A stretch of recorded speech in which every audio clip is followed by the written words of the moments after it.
මම දහම් පාසලෙන් හැදුණු දරුවෙක්. පාසල් අධ්‍යාපනය ලැබුවත් විශ්වවිද්‍යාලය අධ්‍යාපනය ලැබුවත් මම හිතනවා මට මේ නායකත්වය ලැබුණේ මේ විදිහට මේ ගමන එන්න ලැබුණේ මම දහම් පාසල් ගිය නිසා කියලා. ඉතින් මේ සියලුම අපේ දරුවන් දැරිවියන් මතක තියාගන්නට ඕන ජීවිතේ දියුණු වෙන්නට සතුටින් ඉන්නට මගක් හොයාගන්නට ඕන නම් අත්‍යවශ්‍ය දෙයක් තමයි දහම් පාසල් එන එක.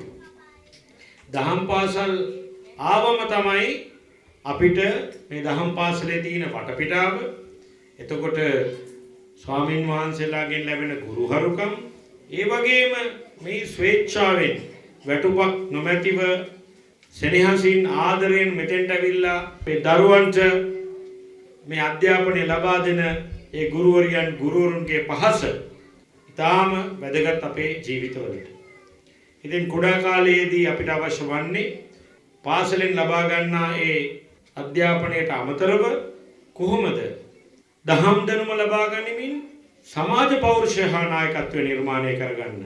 ඒ කියන්නේ කොහොමද ලොකු වුණාම ලොකු කාන්තාවක් වුණාම හරි ලොකු මහත්තයෙක් වුණාම හරි කොහොමද මේ සමාජයට මුහුණ දෙන්නේ? ඒකට අවශ්‍ය වෙන ශක්තිය කොහෙන්ද ලැබෙන්නේ? බය නැතිකම කොහෙන්ද ලැබෙන්නේ? මේ වගේ කතා කරන්න පුළුවන්කම ලැබෙන්නේ කොහොමද? මේ ඔක්කොම වැඩියෙන් ලැබෙන්නේ දහම් පාසලේ. දහම් පාසලේ තියෙන ඒ නිදහස් පරිසරය නිසා දරුවන්ගේ මනසේ ඇතිවෙන ඒ නිදහස තමයි අපිට වැඩියෙන්ම මේ ඒ ආකල්ප වර්ධනය හා කුසලතා වර්ධනය සඳහා අවශ්‍ය ඒ පරිසරය නිර්මාණය වෙන්නේ හා ඔවුන්ට ඒ දේ මනසට අවශෝෂණය කරගන්නට පුළුවන් වෙන්නේ.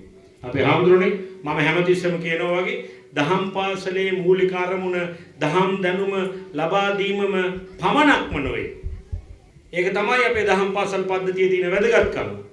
මේ රටට වැදගත් පුරවැසියෙක් බිහි කරන්නට, මේ රටට සංවේදී පුරවැසියෙක් බිහි කරන්නට, මේ රටට ආදරයේ සෙනෙහස ඇති පුරවැසියෙක් බිහි කරන්නට අවශ්‍යයි මේ දහම් පාසල් පරිසරය තුල දරුවෙක් වැඩෙන එක.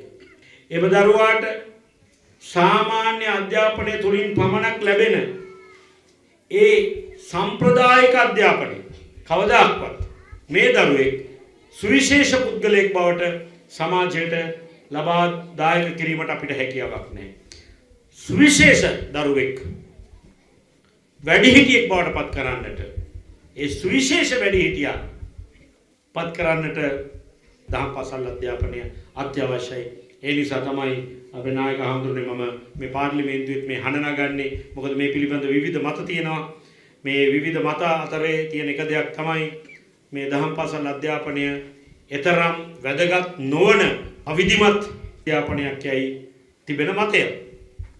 නමුත් මේ අවිධිමත් අධ්‍යාපනය ඇත්තටම සම්ප්‍රදායික අර්ථයෙන් ගත්තොත් අවිධිමත් වුණාට මෙය පාසල් අධ්‍යාපනයට වඩා වෙනත් අයුරකින් විධිමත් ස්වභාවයක් මෙහි තිබෙනවා. ඉතින් අද මම දන්නවා මේ දරුවෝ සමහර විට මේ ලොකු දරුවන් දන්නවා සමහර වෙලාවට මේ ඉරිදට ටියුෂන් යනවා දහම් පාසල්ෙන් නැතුව. මට වගකීමෙන් කියන්නට පුළුවන් මගේ අත්දැකීම නම් දහම් පාසල් ඇවිල්ලා දහම් පාසලේ මේ කාලය ගත කරලා මේ පන්සල ආශ්‍රිතව තියෙන ඒ සෞන්දර්ය, ඒ නිදහස මේ සියල්ල භුක්ති විඳලා දරුවා ලබා ගන්නා දේ කවමදාවත් මොන ටියුෂන් පන්තියකින්වත් මොන විෂයකින්වත් ගන්නට බෑ. ඒ ටියුෂන් පන්තියට ගිහිල්ලා ඉගෙනගෙන මොන වෛද්‍යවරයා වුණත්, මොන ඉංජිනේරුවා වුණත්, මොන තනතුර දරුවත් සතුටෙන් ජීවත් වෙන්නට Tamante අවශ්‍ය මනස හදාගන්නට විදිහක් නැහැ දහම් පාසල් එන්නේ නැතුව. නැවත නැවතත් කියන්නට ඕන කවුරු කොහොම කිව්වත් තමන්ගේ දරුවා මොන වැඩ තිබුණත් දහම් පාසල් යවන්න අනිවාර්යෙන් මේ දරුවාගේ පෞරුෂය තුල විශාල වෙනසක් ඇති වෙනවා. ඔහු සමාජයට වැඩිහිටියෙකු වුණ දිනයකදී ඔහු ඇය සමාජයකට වැඩිහිටියෙක් ලෙස එකතු වුණ දිනේ ඔබට එම වෙනස සමාජයේ නිරීක්ෂණය කරන්නට පුළුවන්.